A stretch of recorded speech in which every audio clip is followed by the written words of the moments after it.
हाय मित्रों, UPSC CSC 2022 MCQ batch में आप सभी का स्वागत है। अभी हम करंट से संबंधित कुछ महत्वपूर्ण क्वेश्चन आंसर करने जा रहे हैं जो आपके आगामी एग्जाम की दृष्टि से बहुत ही महत्वपूर्ण है। आप जरूर देखिए। इसमें हमारा पहला क्वेश्चन ये कह रहा है, प्रधानमंत्री फसल बीमा योजना के संबंध में निम्नलिखित कथनों पर विचार कीजिए। आपको प्रधानमंत्री फसल बीमा योजना के संबंध में सही कथन बताना है। आपको उपरोक्त में से कौन सा कथन सही है पूछा है, ये ध्यान रखना आप। इसमें पहला कथन ये कह रहा है, प्रधानमंत्री फसल बीमा योजना एक केंद्र राज्य योजना है जिसका उद्देश्य किसानों को फसल के नुकसान से बचाना है। आपको बताना ये कथन सत्य है या असत्य, क्या ये केंद्र और राज्य की संयुक्त परियोजना है या नहीं है।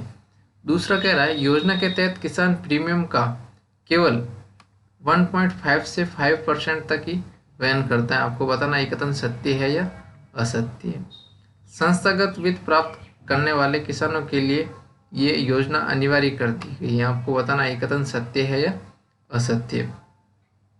तो मित्रों, इसके बारे में आपको बता देता हूँ। इसमें क्या होता है, सरकार बीमा करती है, उसमें 1.5 से लेके 5% तक जो प्रीमियम होता है वो किसान को देना होता है। बाकी प्रीमियम होता है वो गवर्नमेंट देती है, राज्य सरकार और केंद्र सरकार मिलके। इस दृष्टि से देखें तो ये संयुक्त परियोजना, आपको ध्यान रखना, बता देता हूँ। हमारा पहला कथन सत्य हो गया क्योंकि ये केंद्र सरकार और राज्य सरकार की दोनों की संयुक्त परियोजना है और ये किसानों को जो नुकसान होता है फसल का उसकी भरपाई के उद्देश्य से बीमा किया जाता है। इसमें 1.5 से 5% के बीच में जो खरीफ, रबी और जायद की फसलें हैं उनके अनुसार अलग अलग प्रीमियम है। आपको ये ध्यान रखना चाहिए। इस दृष्टि से देखें तो हमारा दूसरा कथन भी सत्य हो गया। लेकिन ये जो अनिवार्य की बात कर रहा है, जैसे आपने बैंक से लोन लिया, उस टाइम बैंक आपको कहेगा, पहले क्या सिस्टम था, अनिवार्य था कि बैंक से आप कोई लोन ले रहे हैं दूसरा भी, तो वो बैंक वाले कहते हैं आप ये बीमा करो। लेकिन अभी इस अनिवार्य को हटा दिया गया, आपको ध्यान रखना चाहिए। इस दृष्टि से हमारा ये तीसरा कथन असत्य हो गया। तो 1 और 2 सही हो गए, तो इसका सही आंसर बी हो गया, 1 और 2। अब इसके बारे में देख लीजिए, ये आपको पता होना चाहिए और 16-17 में स्टार्ट की गई है। हाल ही 20-21 में इसमें बदलाव किया गया, तो जो अनिवार्यता थी वो खत्म कर दी है। आपको ध्यान रखना चाहिए। इसका उद्देश्य ये है और ये केंद्र और राज्य की योजना है, आपको ये भी ध्यान रखना है। फसल के नुकसान की भरपाई करना इसका मुख्य उद्देश्य है और राज्य सरकार और केंद्र सरकार मिलकर 95% प्रीमियम का भुगतान करती है। आपको ये भी याद रखना। और जो 1.5 से 5% तक किसान होता है वो खुद उसका वहन करता है, ये आपको ध्यान रखना चाहिए। और देखो, ये अनिवार्य स्वैच्छिक बना के दिया गया था 2020 में, आपको ये ध्यान रखना चाहिए। पहले ये अनिवार्यता था लेकिन 2020 से इसको स्वैच्छिक बना दिया गया। इस दृष्टि से देखें तो हमारा इसका सही आंसर 1 और 2 हो गया, तीसरा गलत हो गया। आपको सही पूछा है तो इसका सही ऑप्शन बी हो गया। अब हम नेक्स्ट क्वेश्चन की तरफ बढ़ते हैं। नेक्स्ट क्वेश्चन हमारा ये कह रहा है, थोक मूल्य सूचकांक और उपभोक्ता मूल्य सूचकांक पर आधारित मुद्रास्फीति दर। आपको जो सीपीआई और डब्ल्यूपीआई आधारित मुद्रास्फीति दर है उसके संबंध में जो कथन दे रखा है इसमें से सही नहीं है बताना है आपको। ये मित्रों ध्यान रखना, इसमें सही नहीं है आपको पूछा है। पहला कह रहा है, ये प्राप्तिक वस्तुओं की कीमतों में थोक मूल्य सूचकांक का प्रभुत्व है। आपको बताना ये कथन सत्य है या असत्य। क्या प्राथमिक वस्तुओं का थोक मूल्य सूचकांक में प्रभुत्व है या नहीं है। वहीं खाद्य वस्तुओं की कीमतों में सीपीआई का प्रभुत्व है। आपको बताना है सीपीआई में खाद्य वस्तुओं का है और थोक वस्तु में प्राथमिक वस्तु का प्रभुत्व है या नहीं। प्रभुत्व का आश्रय मतलब उसमें अधिकता इसको दी गई है या नहीं दी गई है। आगे दूसरा कह रहा है, डब्ल्यूपीआई आधारित मुद्रास्फीति डेटा सांख्यिकी और कार्यक्रम क्रियान्वयन मंत्रालय द्वारा संकलित किया जाता है। वहीं सीपीआई आधारित मुद्रास्फीति डेटा उद्योग और आंतरिक व्यापार संवर्धन विभाग द्वारा संकलित किया जाता है। आपको बताना ये कथन सत्य है या असत्य है। डब्ल्यूपीआई का डेटा कौन संकलित करता है और सीपीआई का डेटा कौन संकलित करता है, आपको ये बताना है। यदि परिवहन, शिक्षा, मनोरंजन, व्यक्तिगत देखरेख जैसी सेवाएं महंगी हो जाती हैं, आपको कहते हैं सेवाएं महंगी हो जाती, कोई भी सेवा हो ना वो अगर महंगी हो जाती है तो खुदरा मुद्रास्फीति बढ़ेगी, लेकिन थोक मूल्य मुद्रास्फीति दर पर कोई प्रभाव नहीं पड़ेगा। आपको बताना ये कथन सत्य है या असत्य। तो मित्रों आप सभी को पता होगा थोक मूल्य और अपना जो सीपीआई है उसके बारे में आपको बता देता हूँ। थोक मूल्य जैसे कोई कंपनी में माल बना और कंपनी के स्तर पर उसका मूल्य, जैसे फैक्ट्री में कोई एक आइटम बना और उस पर कंपनी के स्तर पर 100 रुपये है उसका, और जो बाजार में आएगा उस पर बाजार में अन्य टैक्स भी लगेंगे, साथ में अपने परिवहन का लागत भी लगेगा, मनोरंजन के लिए जो भी व्यक्तिगत एक्टिविटी सेवाएं सभी हैं वो उसमें जुड़ जाती हैं। आप कोई मॉल में देखो उसमें एक्स्ट्रा सेस लगा लिया जाता है, साथ में उस पर परिवहन का जो लागत लगा फैक्ट्री से मार्केट तक का वो भी जोड़ दिया जाता है। उस जोड़ने के बाद वो सीपीआई आता है, जो बाजार स्तर पर होता है वो सीपीआई आता है। आपको ध्यान रखना है। थोक मूल्य, थोक से भी आपको पता होना चाहिए, थोक नाम से भी आप वाकिफ हो ना, तो ये जो निर्मित वस्तु है उस पर लागू होता है। इस दृष्टि से देखें तो ये प्राथमिक वस्तुओं का कह रहा है मित्रों, प्राथमिक वस्तुओं पर नहीं होता। प्राथमिक वस्तुएं कुछ सीपीआई में भी आती है, इसमें भी आती है, दोनों में सेम ही होती है ना, तो आपको थोड़ा कॉमन सेंस होना चाहिए। ये जो विनिर्मित वस्तु है उनका प्रभुत्व होता है, इसमें आपको ध्यान रखना है। इस दृष्टि से हमारा पहला कथन असत्य हो गया। अगर आपको असत्य ही पूछा है तो हमारा ऑप्शन ये सही होगा मित्रों, क्योंकि आपको गलत ही लगाना है। एक ऑप्शन होगा तो हमारा ये कैंसिल हो गया और ऑप्शन बी और सी कैंसिल हो गया, क्योंकि जो गलत है वही बताना आपको। तो एक हमारा गलत है तो इसका आंसर हो गया, ये ध्यान रखना। दूसरा आपको बता देता हूँ, डब्ल्यूपीआई होता है ये जो अपना आंतरिक संवर्धन विभाग है उसके द्वारा जारी किया जाता है, लेकिन जो सीपीआई है वो सांख्यिकी मंत्रालय के द्वारा जारी किया जाता है। इस दृष्टि से देखें तो हमारा दूसरा कथन भी गलत हो गया, क्योंकि उल्टा दे रखा है। इस दृष्टि से दूसरा गलत तो हो गया, लेकिन हमारा आंसर होगा क्योंकि आपको गलत ही पूछा है, तो दूसरा आंसर होगा। तीसरा बता देता हूँ, जो भी सेवाएं हैं, सेवाओं का जो खुदरा मुद्रास्फीति है उस पर प्रभाव पड़ेगा, लेकिन थोक मूल्य पर नहीं पड़ेगा, ये भी ध्यान रखना आपको। इस दृष्टि से हमारा ये कथन सत्य हो गया, लेकिन आपको तो असत्य पूछा, लेकिन इसका आंसर ये नहीं होगा। तो इसका सही आंसर 1 और 2 होगा। आपको ऑप्शन डी आ रहा है इसमें, 1 और 2। अब इसके बारे में आप डिटेल जान लीजिए। जो सीपीआई देखो सांख्यिकी मंत्रालय के द्वारा जारी की जाती है, वहीं डब्ल्यूपीआई जो अपना उद्योग आंतरिक व्यापार संवर्धन विभाग है उसके द्वारा संकलित किया जाता है। आपको ये ध्यान रखना। जो विनिर्मित वस्तु होती है, फैक्ट्री लेवल पर निर्माण की गई वस्तु रहती है, उसका डब्ल्यूपीआई में प्रभुत्व है, और सीपीआई में खाद्य वस्तुओं का प्रभुत्व है, जैसे धान वगैरह हो गया, इसका विनिर्माण नहीं किया जाता है, ये तो कृषि क्षेत्र से डायरेक्ट बाजार में उपलब्ध हो जाती है, इसलिए इसका प्रभुत्व इसमें ज़्यादा है, ये आपको ध्यान रखना चाहिए। साथ में ये भी है, कोई भी सेवा होती है ना वो इसमें ऐड नहीं होती है डब्ल्यूपीआई में, आप ध्यान रखना। और इस दृष्टि से देखें तो हमारा इसका सही आंसर ऑप्शन डी हो गया।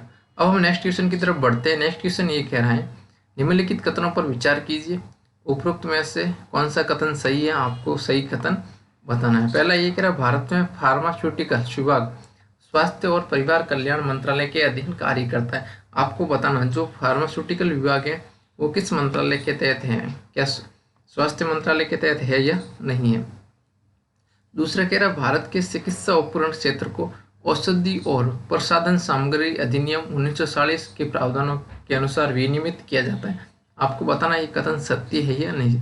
जो भी मेडिकल उपकरण है वो क्या इस एक्ट के तहत नियमित किए जाते हैं या नहीं, आपको बताना है।